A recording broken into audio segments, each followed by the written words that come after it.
Boa noite a todos. A paz de Jesus em nossos corações. O nosso tema hoje faz parte daquela série, daquela unidade, o trato com os espíritos.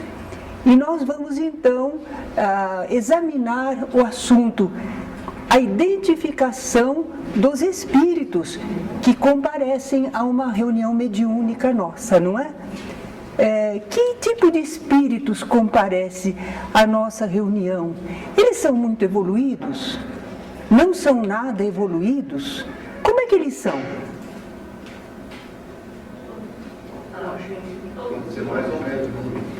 É a maioria como nós. Alguns um pouco mais evoluídos, não é? E alguns ainda muito grosseiros, tá? Mas a média como nós, não é? Mais, menos ou tão evoluídos como os encarnados que se encontram nessa reunião. Agora, como é que eles chegaram aqui? Alguém fez um convite, passou assim como nós fazemos o convite, passaram um convite na espiritualidade, e aí eles disseram, vai haver uma reunião mediúnica lá, no 3º ano do Allan Kardec, eu vou lá. É assim? Como é que eles vêm? Por que eles vieram à nossa reunião? Por quê? Alguns são trazidos pelos amigos espirituais que querem ajudá-los. Eles nem sabem às vezes como é que eles chegaram aqui. Às vezes são trazidos porque ele está meio difícil, mas ele precisa, não é? Então vão às vezes trazidos pelos amigos espirituais para receberem socorro e esclarecimento. Só esse tipo que vem?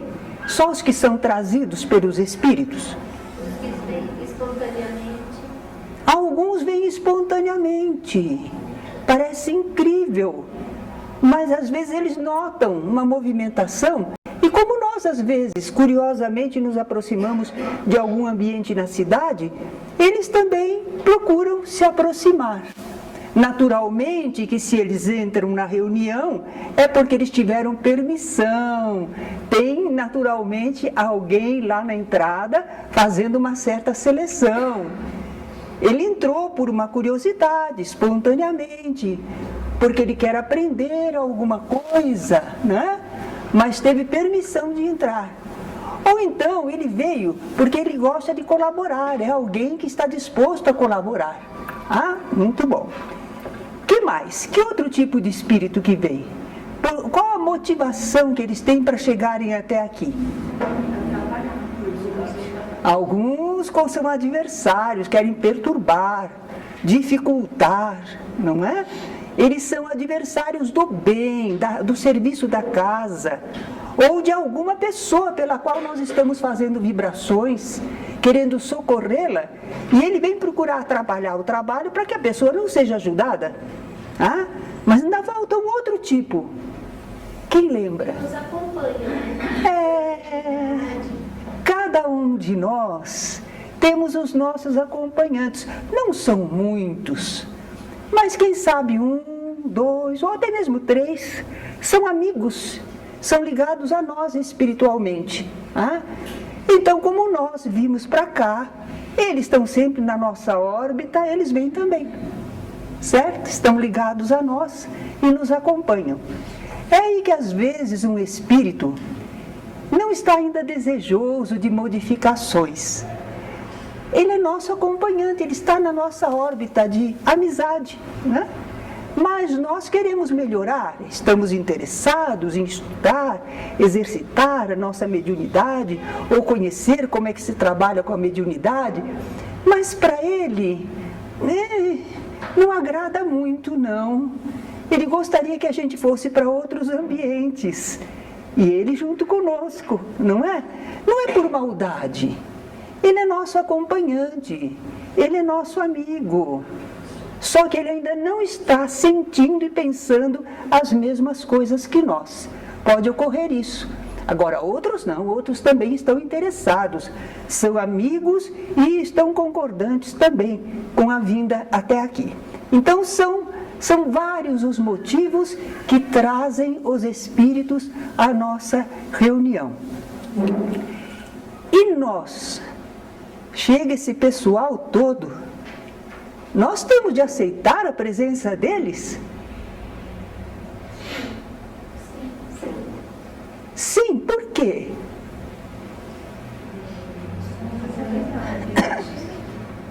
Porque há entre nós e eles um trabalho, uma ligação espiritual. Nós vimos as motivações.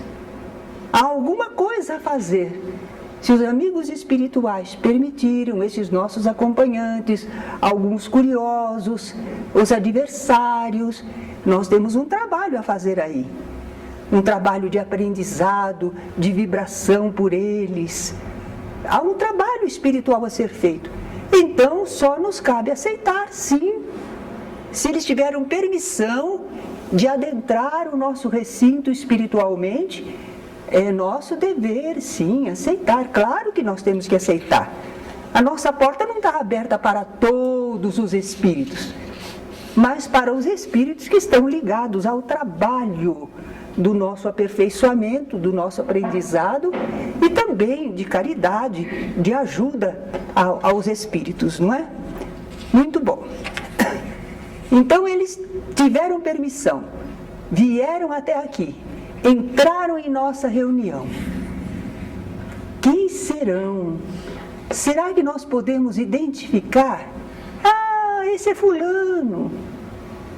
Eu conheço por causa disso, aquilo outro. Ah, esse é Beltrana. Será que a gente pode identificar todos os espíritos que comparecem à nossa reunião? Não. Evidente que não, não é? É claro que não. Às vezes nós podemos. De repente, algum deles nós vamos poder identificar. Ah, mas não em todos os casos, na grande maioria não. Porque nós somos aqui como um pronto-socorro, não é?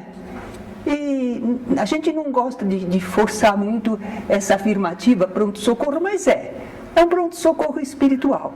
Está aberto para socorrer, para esclarecer. Ah, muito bom. E naturalmente que num pronto-socorro a gente não está muito preocupado demais com a questão da identidade das pessoas. Acho que até os médicos e enfermeiros dizem assim, que caso é esse que chegou agora? A pessoa diz assim, é pressão alta, é não sei o quê. Identifica o problema da pessoa, mas não vê a sua individualidade, não é?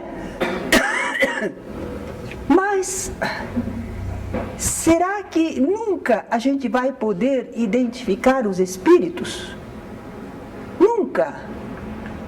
Acho que existe um caso em que a gente deve procurar identificar o espírito.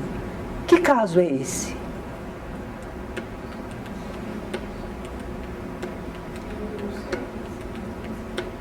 O espírito se apresenta entre nós e nos diz assim, eu sou a tia da Mariazinha. O próprio espírito se identificou. Ele disse a ligação dele com quem? Falou no grau de parentesco. Bom, aí nesse caso, nós vamos querer saber se é mesmo a tia da Mariazinha. Com delicadeza. Mas nós precisamos, porque senão nós vamos aceitar sem uma verificação. Será que foi mesmo a tia da Mariazinha ou não?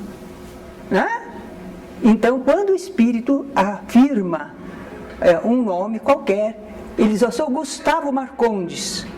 Ou nós vamos procurar saber se é o seu Gustavo Marcondes.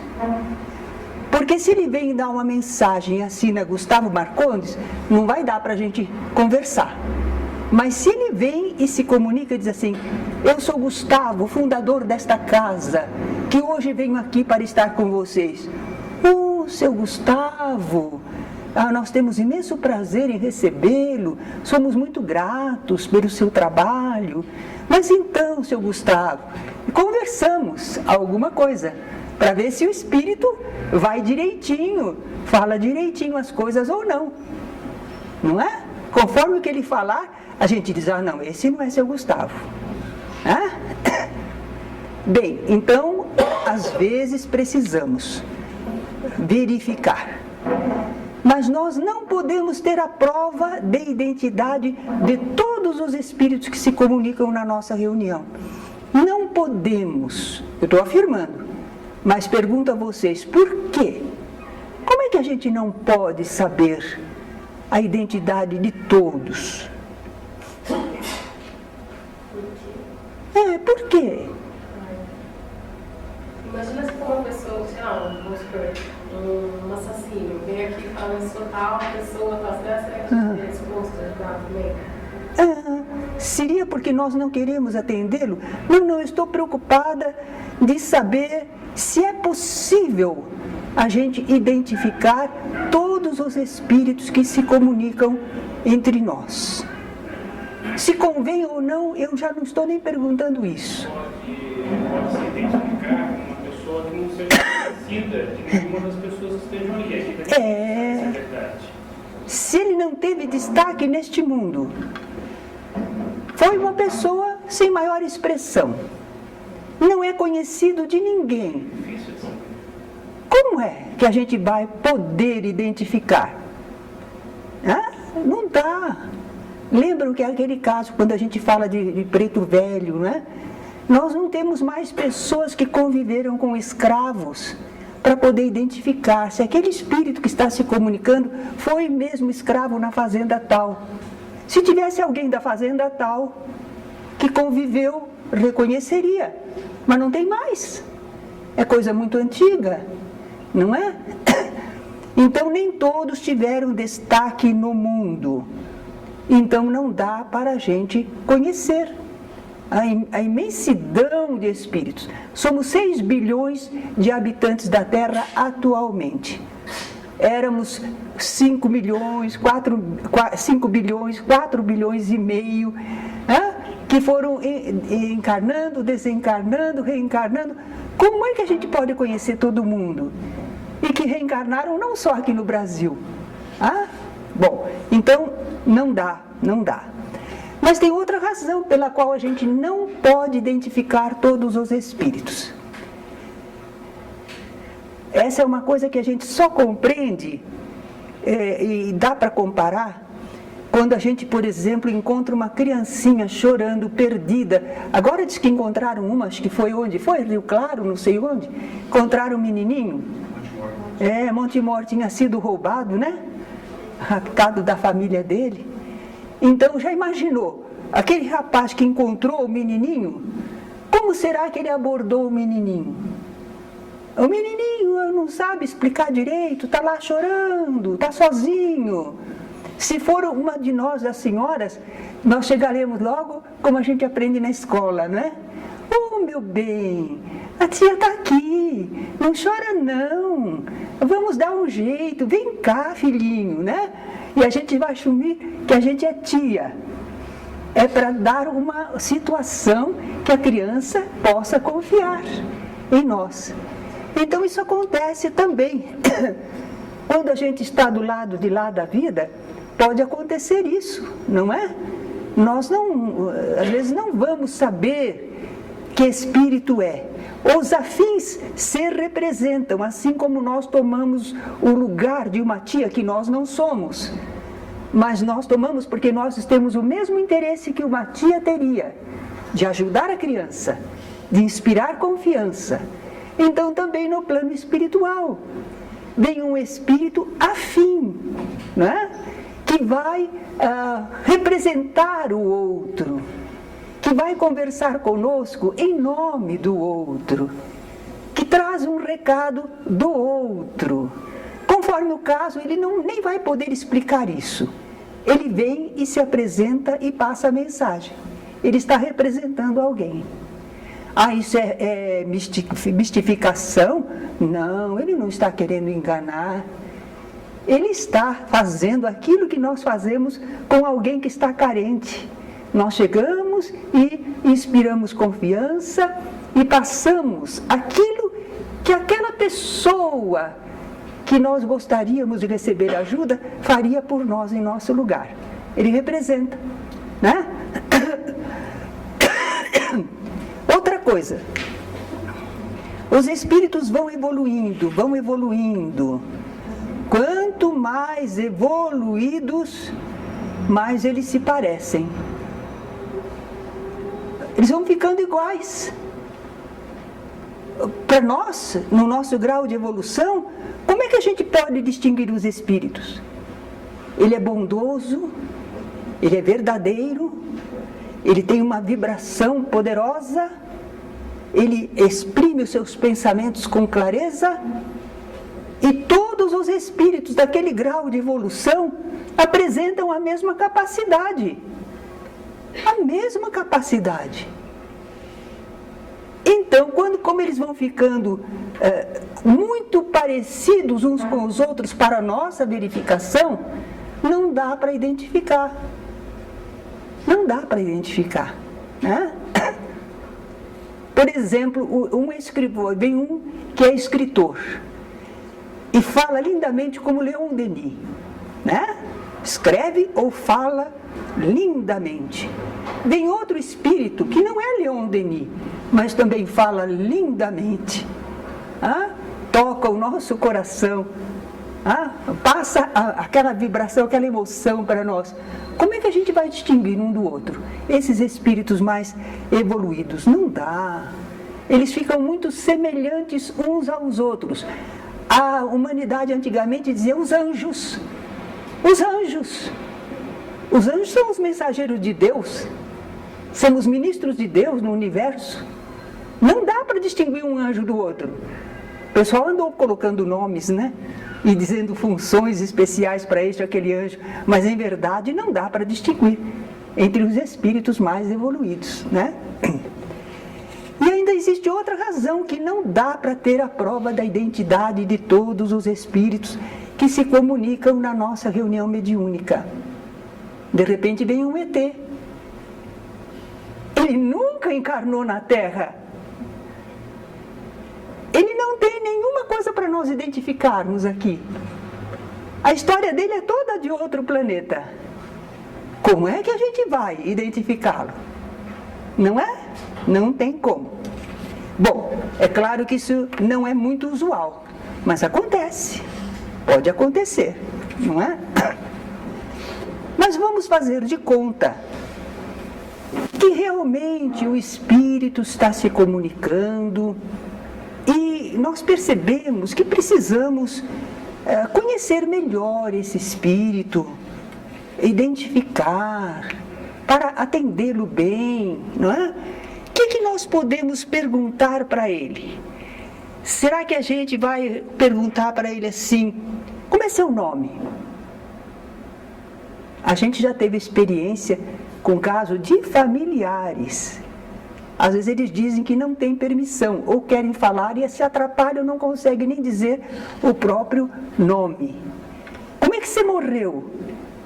Nossa, você vai fazer ele lembrar uma situação dolorosa, difícil, como foi a desencarnação. Você nem sabe como ele desencarnou e você vai perguntar isso?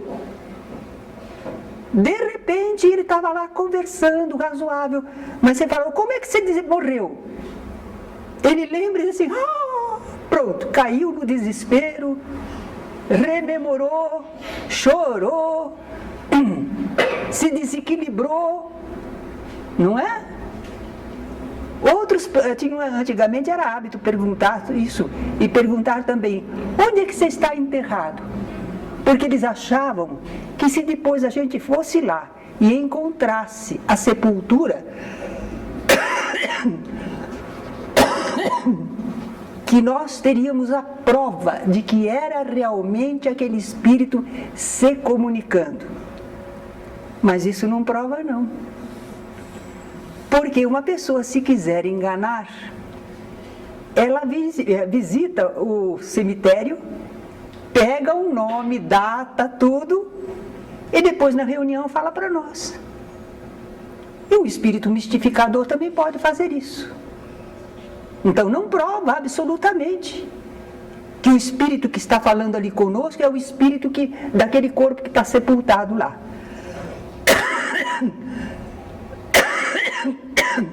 Então, muitos não saberão, outros sofrerão se relembrar, alguns não querem tratar de assunto particular. Ele está precisando de ajuda, ele está confuso, ele quer ser socorrido, mas ele não quer que pergunte da família dele, ele não quer que pergunte coisas particulares, ninguém tem nada com isso.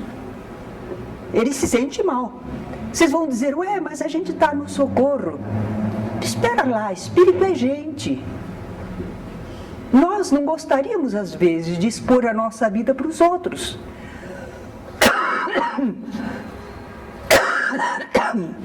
Ele nem está sabendo, às vezes, quem nós somos direito, não é? E nós estamos querendo saber particularidades.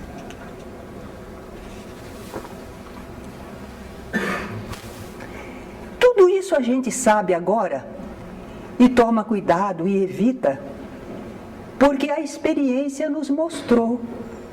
Mas antigamente, o pessoal fazia todas essas perguntas. Era praxe, era costume, né? Mas e se espontaneamente o espírito se identifica e dá informações? Nós não perguntamos, mas ele espontaneamente foi fazendo colocações, informações. Aí nós vamos anotar. Vamos anotar. Se pudermos, nós vamos depois tentar comprovar. Não é? O que ele disse, as referências que ele fez, não é? O que pode nos auxiliar para identificar o espírito, observar um pouco mais dele, entendê-lo um pouco mais, a situação dele? O que nós podemos usar para procurar identificar o espírito que está se apresentando para nós? Uma coisa vocês aprenderam no 2º ano. Como é que vocês aprenderam lá? A projeção de fluidos. Distinguir os espíritos pelas impressões que eles causam com os seus fluidos. Não é?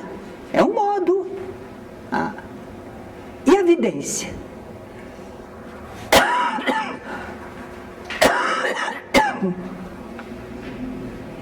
Eu vi o espírito.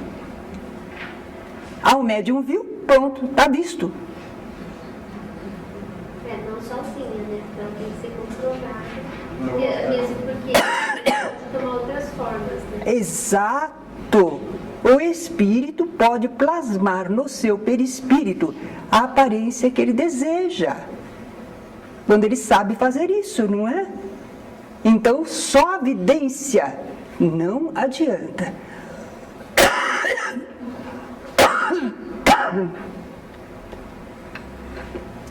Pode haver mistificação do espírito. O médium também pode se iludir. O médium pensa que viu o espírito. E às vezes ele até pôs uma figura no espírito. Desculpe, mas se puder desligar um pouquinho, né, Edson? Para não gravar toda essa tosse. E a minha perseverança, a gente consegue, né?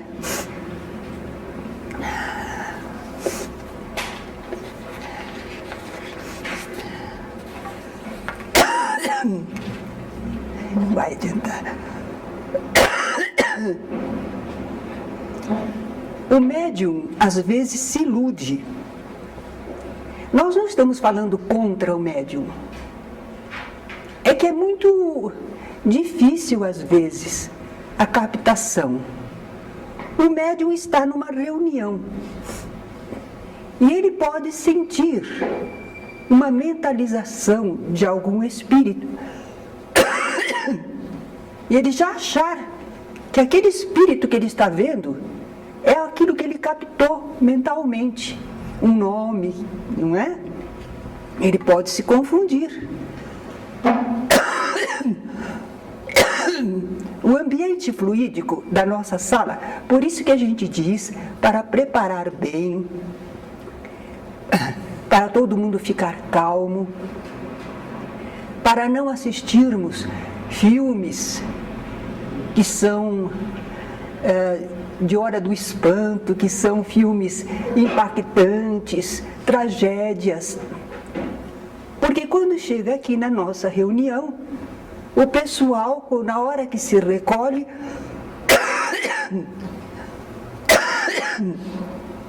começa a produzir imagens no próprio ambiente fluídico. E às vezes o médium capta alguma coisa do que nós estamos produzindo no ambiente. É por isso que a vidência não é totalmente confiável. Então nós vimos que o médium pode confundir quanto ao espírito que está vendo e o ambiente também. Pode contribuir.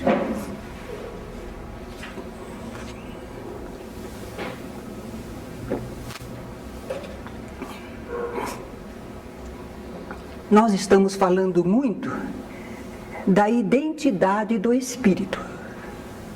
Identificar quem ele é, que indivíduo ele é, que personalidade ele é. Mas não é isso que é o mais importante para a gente avaliar em relação ao espírito. Não importa se ele é Pedro, se é José, se é Maria, se é Benedita, não importa. O que é que importa para nós? No nosso trabalho na casa espírita, na reunião mediúnica, o que nos importa saber em relação ao espírito comunicante?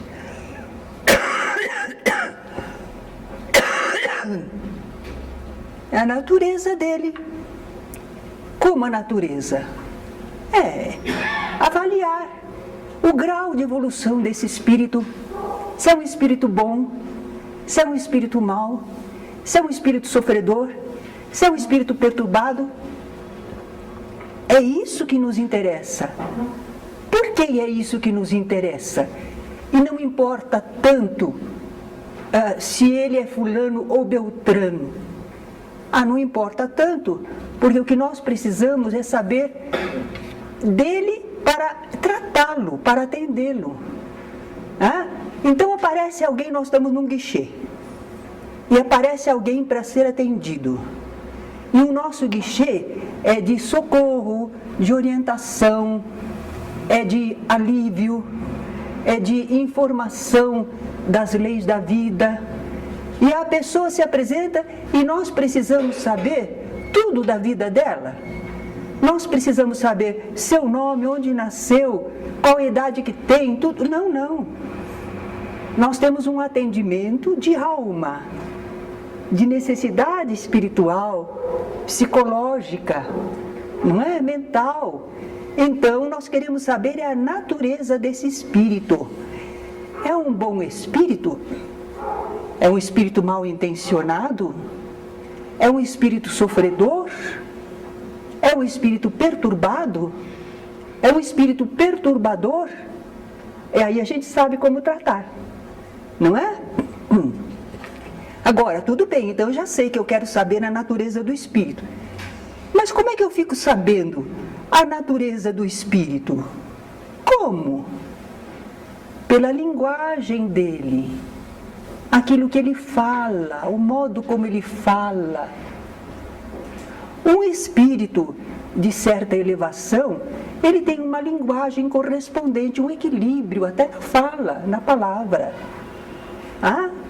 Naturalmente que nós não estamos exigindo que ele fale de um modo erudito, mas ele fala de um modo que todos podem compreender que o seu pensamento fica bem colocado e ele fala de coisas que são necessárias e importantes.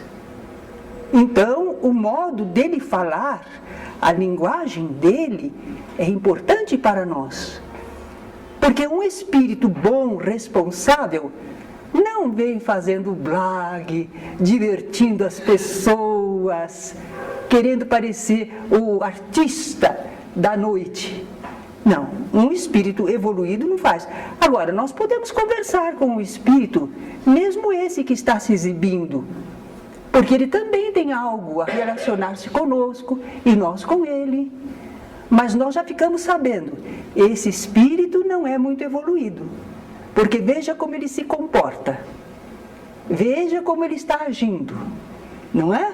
Então nós sabemos que ele não está respeitoso para com o ambiente, que ele não está às vezes respeitando o tempo, que é precioso numa reunião dessa. Então vem um espírito que fica falando 15, 20 minutos, ele está tomando o lugar de outros, não é? Então, naturalmente, a gente sabe que um bom espírito não faria isso. Ele pode ser até um espírito benévolo, mas não está muito esclarecido. Então, repararam que a gente está procurando saber é a natureza desse espírito, o seu grau de evolução, né? Também o objetivo que ele tem para estar ali entre nós. O que é que ele está pretendendo? Então nós estamos analisando a linguagem e as ações dele. Quando nós falamos ações, a gente diz, mas o que é que o espírito vai fazer na reunião para a gente avaliar suas ações? Ora, o nosso propósito aqui é dar ajuda e esclarecimento ao espírito que necessite. O nosso propósito é receber ajuda daqueles que precisamos, daqueles espíritos maiores. Então, se esse espírito se apresenta, conforme o que ele estiver fazendo, nós sabemos se ele é um espírito que tem condições de ajudar e entende isso, de esclarecer, ou se ele está contribuindo para perturbar, para desviar. É isso que nós estamos avaliando, as ações dele, como é que ele está agindo, sentimentos que eles inspiram. Como é que pode ser isso?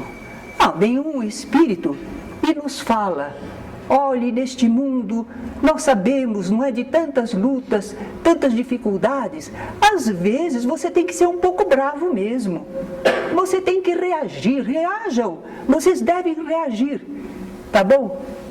Essa pregação tá boa? Não está. Então olha que ele está inspirando para nós, agressividade. Ele não está nos orientando para a compreensão, para a paciência, não é?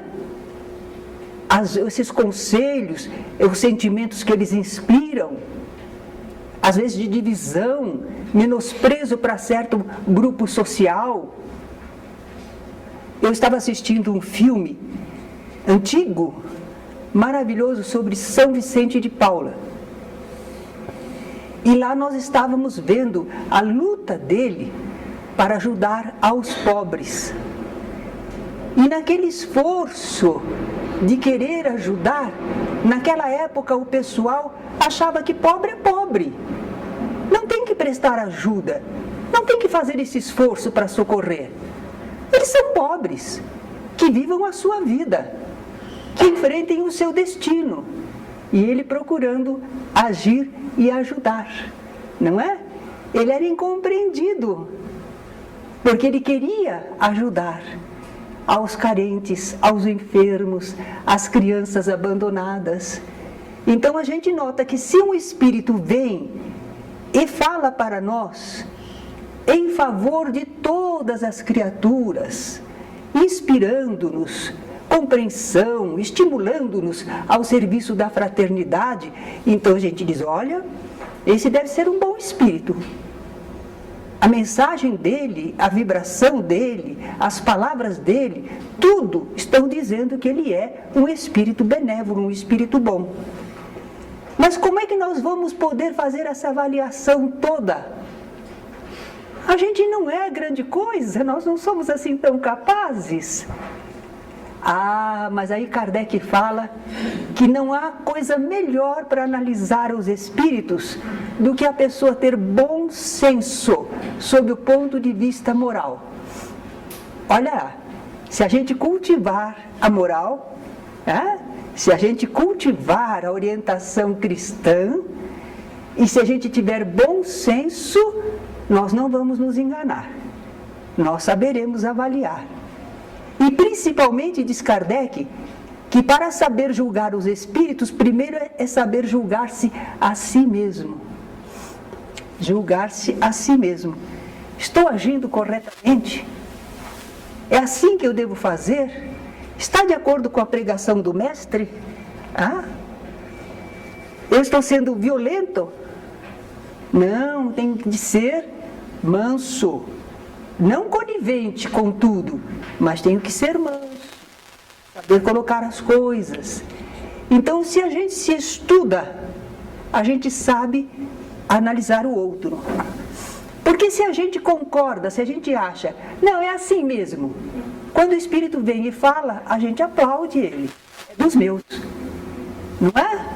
Mas se a gente está buscando um padrão cristão de vida, a gente se examina, a gente diz, eu ainda não ajo direito. Mas se vem um outro espírito e fala alguma coisa, a gente diz, ele também não age direito. A gente sabe julgar. A gente tem bom senso. A gente se analisa e analisa os espíritos também. Procurando a gente melhorar, é claro, não é? Quanto possível. E ajudar os espíritos também a se melhorarem. Então, esse ponto da identificação dos espíritos é muito importante. Não simplesmente acolher a caridade. Todos os espíritos têm direito a se manifestar. Sim, mas nós temos um trabalho a fazer com eles. Ou nós vamos aprender com eles, receber algo deles, ou eles têm que receber de nós. Então, temos que avaliar a natureza deles, para dar a eles o que eles estão precisando. Se for o caso, às vezes, um alerta.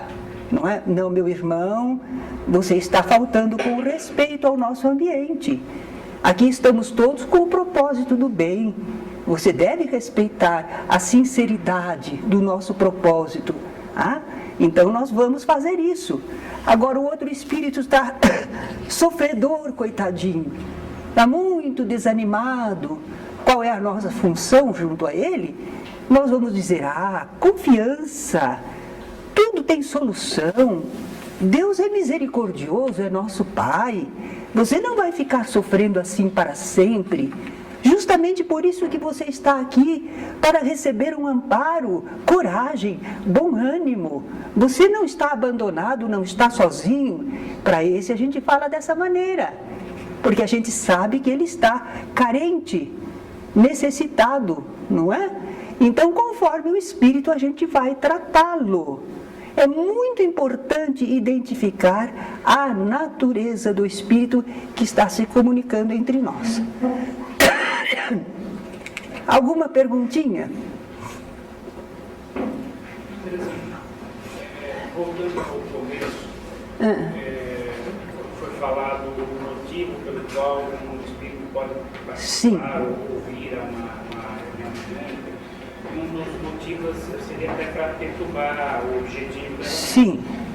Apesar de toda a segurança que é criada, como eles conseguem entrar ou participar ou perturbar uma reunião? Porque eles estando presentes, primeira coisa, nós somos alertados para perceber que há espíritos querendo dificultar o trabalho. Então essa já é uma informação útil para nós, para sermos mais vigilantes.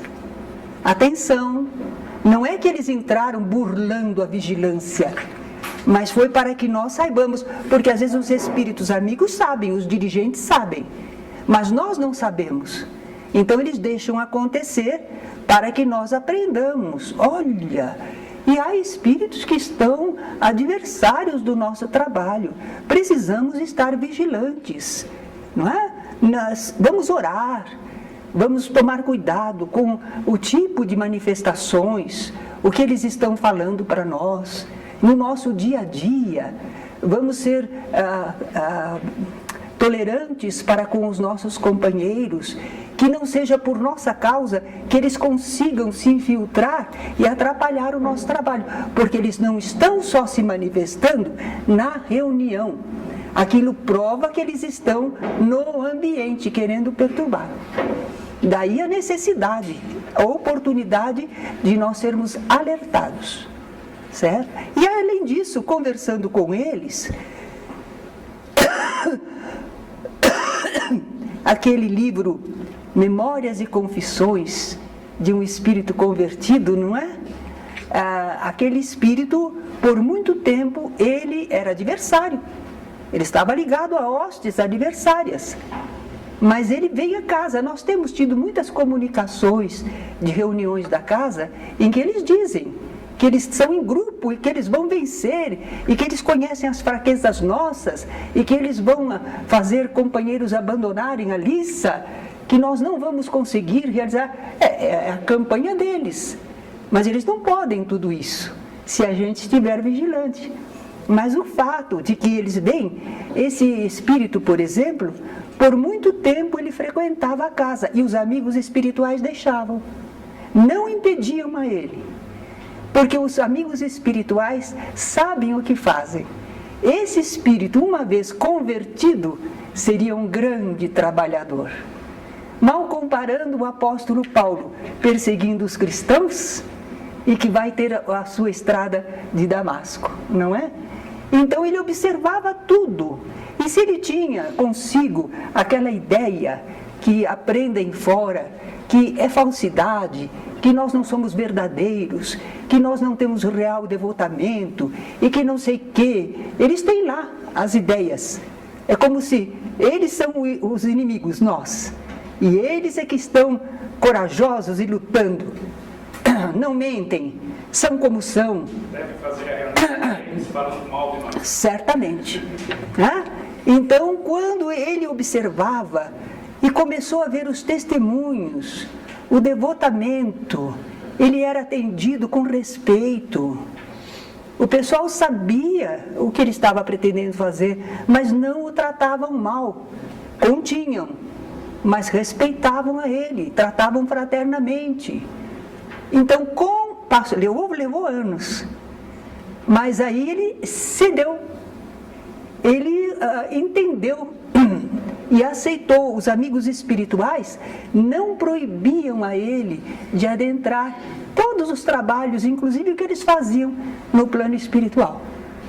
Controlavam ele, mas não impediam que ele estivesse lá e que ele observasse. Com isso, ele veio a se modificar. Então, esses espíritos que têm permissão para vir, quem nos diz que algum deles não está sendo tratado assim?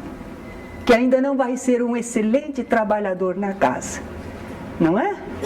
Alguns espíritos, por exemplo, chegam na nossa reunião que fazemos em benefício da casa, e eles dizem: eu vim aqui para dar um aviso a vocês, porque o nosso chefe diz que vocês não podem continuar assim. Vocês estão roubando companheiros nossos, com enganações que vocês fazem. Vocês fazem uma lavagem cerebral, sei lá o que vocês fazem com ele. Então meu chefe mandou avisar. Quer dizer, ele vem para dar um aviso para nós. A gente sabe que se eles estão falando isso, eles estão ao mesmo tempo nos informando que estamos conseguindo arrebanhar alguns, modificar. Então eles tiveram permissão de vir. São espíritos que, se fossem convidados, fatalmente não viriam. Então é melhor deixar ele achar que ele está perturbando. Que ele vem como adversário. Mas devagarinho, um e outro, não é? Acabam sendo... Você não vai contar daquele encontro dos espíritos, da Adelaide ou da Camila? Da Adelaide? Com sua tia? Sim. Podemos contar, que isso é um fato. Eu estou há 50 anos no Kardec, participando de reuniões, mas eu tenho 5 casos de comprovação de individualidade. E eu vou contar só esse, porque é relacionado à minha família e é muito interessante. o Leonardo Zimmermann, um companheiro nosso, que se formou médico, era médium, e numa reunião lá na sala 20, ele estava recebendo um espírito. Era uma mulher que se queixava assim: não, eu não tenho raiva de meus filhos, mas eu tenho muita mágoa, porque eu não pensei que eles fossem me abandonar assim.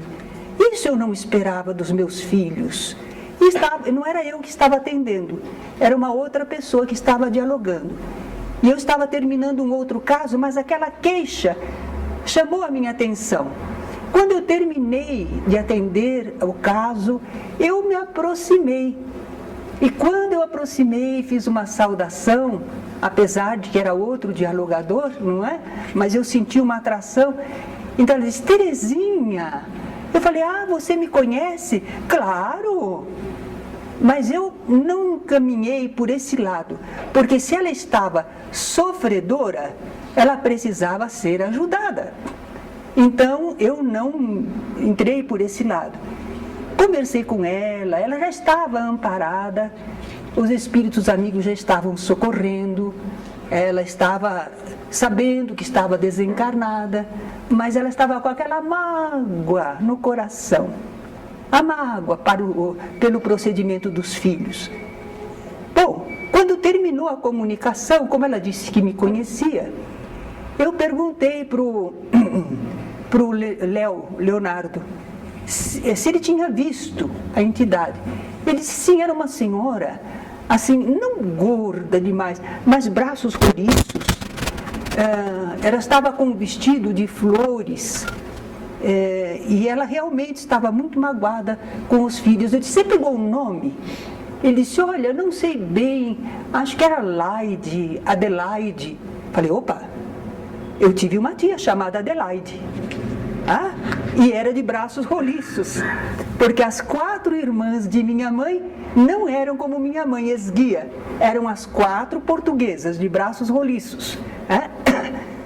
Mas eu pensei assim: não me consta que os filhos da tia Adelaide a hajam abandonado. E eu conversei com a minha mãe, ela ainda estava aqui entre nós, e não disse que era por causa de uma comunicação. Não sei por que não falei. Não falei. Mas perguntei para ela: mamãe, a tia Adelaide foi abandonada pelos filhos? E ela confirmou: foi. Mas não foi por maldade dos filhos. Ela ficou esclerosada, não reconhecia ninguém, falava o tempo inteiro. E os filhos trabalhavam na feira. Eles não tinham condições de ficar cuidando dela. Mas eles a puseram numa clínica muito boa, uma casa de repouso muito boa. Eu e o Irineu, meu padrasto, nós fomos lá conhecer. Quando chegamos, a enfermeira disse: vocês são da família? Porque não vem ninguém da família aqui. Então confirmou a mensagem. Ela se sentia abandonada pelos filhos. Através do corpo, ela não podia falar coerentemente, porque ela estava num processo de esclerose muito grande. Mas espiritualmente ela estava sabendo se estava perto dos filhos ou não. Por isso as pessoas que estão em coma, que parecem que não dão conta de si, olha, vamos falar as coisas com calma, não é? Porque espiritualmente eles têm alguma noção. Bem, então, na outra reunião, eu fiquei atenta, porque eu falei: será que ela volta? E através do Léo, ela voltou realmente. Aí eu me aproximei, né, saudei. Ela disse: Terezinha. Eu falei: mas então você me conhece, né? Ela disse: claro, diga seu nome. Aí, através do médium, ele baixou assim a cabeça e respondeu: eles não querem que diga. Tem muita gente estranha aí, não é? Minha tia era analfabeta. Era uma mulher do povo. O jeito de segurá-la para que ela não entrasse em assuntos particulares, familiares, eles tinham instruído a ela: aqui tem muita gente estranha, não é hora de conversar das coisas de família. E ela deu o recado direitinho. Ela já estava melhor, já estava mais pacificada, não é? Foram as 2 vezes que ela veio. Para mim, foi uma grande prova da identidade de espírito se comunicando e a sua situação. Eu não sabia aquilo. Então eu não podia ter no pensamento para passar para o Léo. Não é? Foi admirável. Esse caso da minha tia Adelaide foi realmente para a gente não ter dúvidas quando a gente trabalha no campo espírita. Eu não vejo, eu não ouço, mas eu tenho convicção. Através de 50 anos, alguma pepita a gente pegou, né? Perguntinha nenhuma? Sim. Meu pai faleceu há 2 meses. E eu sempre acho que ele vai aparecer aqui no dia da reunião. É possível isso? Possível é. Nós só não sabemos as condições dele no plano espiritual. Nós não sabemos a programação em relação a você, não é? Se é útil, se eles querem, se convém, se não convém. Eles é que sabem. Aí é que o Chico Xavier dizia que o telefone toca de lá para cá.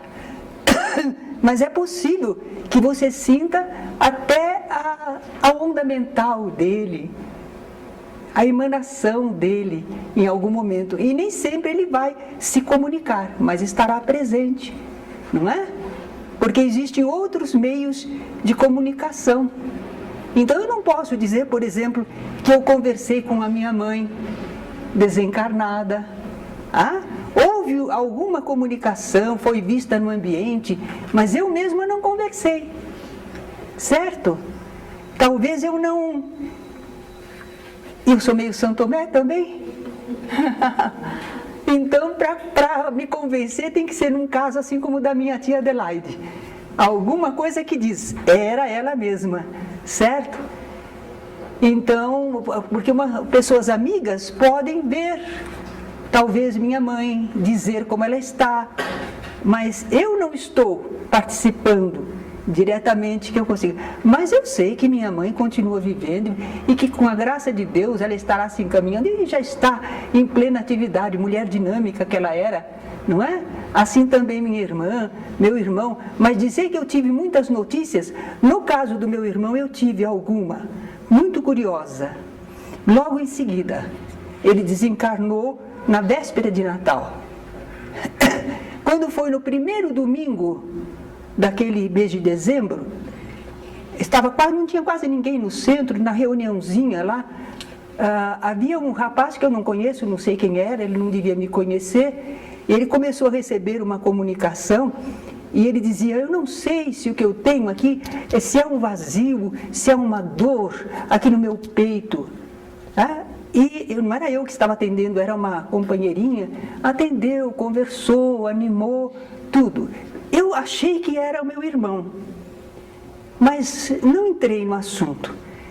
Depois, na sexta-feira, 3º ano, a Ana vê a presença do meu irmão e transmite isso, que ele dizia assim, não, eu não sei o que, eu tenho algo aqui no meu peito, uma pressão, ou dor, ou vazio, não sei entender perfeitamente o que é. Quer dizer, a mesma coisa que ele falou no domingo através de um médium, falou na sexta-feira através da Ana. Então eu sabia que era ele, e que ele ainda estava precisando de socorro e de amparo. Mas já estava na casa, já estava amparado. Mas não cheguei a conversar com ele especificamente, ele falou através da Ana.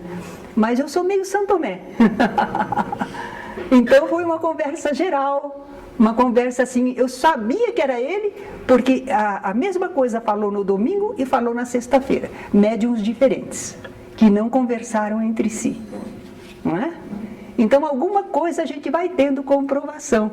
Você, no seu trabalho mediúnico também, vai ser ao longo de anos que vocês tirarão muitas das dúvidas. Ao longo de anos, e se prestando ao serviço. Né? Vocês acabarão tendo comprovações, emoções superiores. Né? Muito bom? Então, obrigada a vocês pela atenção.